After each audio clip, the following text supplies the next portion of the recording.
जब माँ वैष्णो ने खुद दर्शन दिया। कहते हैं जब भक्त सच्चे दिल से माँ को पुकारता है तो माँ को धरती पर आना ही पड़ता है। वो देवी है लेकिन माँ भी है और माँ अपनी संतानों को कभी अनसुना नहीं करती। आज की हमारी कथा है जब माँ वैष्णो ने खुद दर्शन दिए। यह कहानी किसी कल्पना की नहीं बल्कि सच्ची श्रद्धा, प्रेम और करुणा की मिसाल है। गांव का नाम था भैरवपुर और वहां रहने वाला था बाबा हरिदास, एक सादा बूढ़ा और गरीब साधु। रहने के लिए टूटी झोपड़ी, खाने के लिए सिर्फ एक रोटी, पर दिल से अटूट श्रद्धा माँ वैष्णो देवी के लिए। हर सुबह बाबा उठते, गंगा जल से स्नान करते और उसी पुराने चबूतरे पर माँ की तस्वीर को देखकर कहते, माँ एक बार आ जाओ, बस एक बार, जीवन सफल हो जाएगा। गांव के लोग उन्हें पागल समझते थे। कोई कहता बाबा को सनक लग गई है, कोई हंसता माँ खुद दर्शन देगी इन्हें, ये भी कोई बात है। लेकिन बाबा हरिदास मुस्कुराते और कहते, जो माँ को दिल से बुलाता है वो दिन दूर नहीं जब माँ चल कर आती है। एक रात जब बारिश हो रही थी, बिजली चमक रही थी और हवा जोरों से चल रही थी, बाबा अपनी झोपड़ी में ध्यानमग्न थे। अचानक एक तेज प्रकाश उनके सामने फैला। एक कोमल आवाज़ गूंज उठी, हरिदास, मैं आ गई हूँ।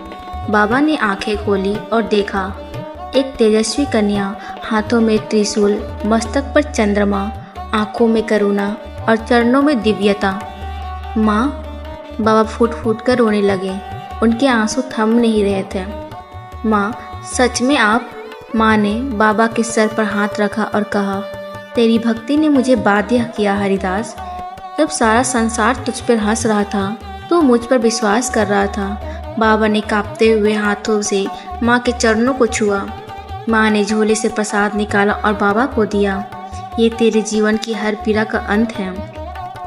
बाबा ने माँ से पूछा, माँ, आप सबको दर्शन क्यों नहीं देती? माँ ने मुस्कुरा कर कहा, हर किसी का बुलावा सच्चा नहीं होता बेटा, लेकिन जब पुकार हृदय से होती है तो देवी को चल कर आना पड़ता है। अगली सुबह गांव में हड़कंप मच गया। बाबा की झोपड़ी से दिव्य सुगंध आ रही थी।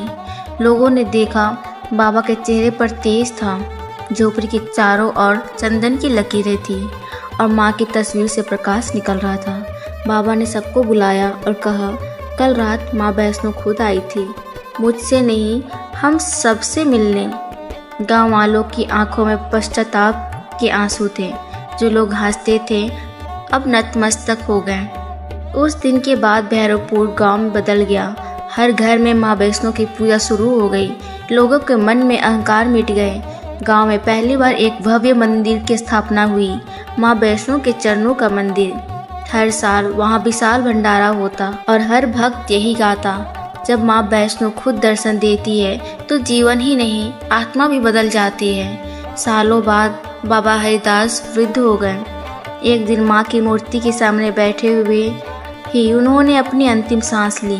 लोगों ने देखा बाबा के चेहरे पर एक दिव्य मुस्कान थी, मानो माँ ने उन्हें फिर से दर्शन दिए हो।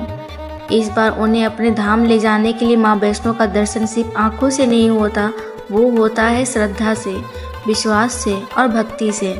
अगर आप सच्चे दिल से माँ को पुकारे तो वो कहीं से भी किसी भी रूप में आपके जीवन में उतर आएंगी, क्योंकि जब माँ वैष्णो खुद दर्शन देती है तो जीवन भी बदलता है और भाग्य भी। अगर आपको हमारी यह कहानी पसंद आई तो कृपया करके इस वीडियो को लाइक करें, शेयर करें और पुनीत स्टूडियो को सब्सक्राइब करें।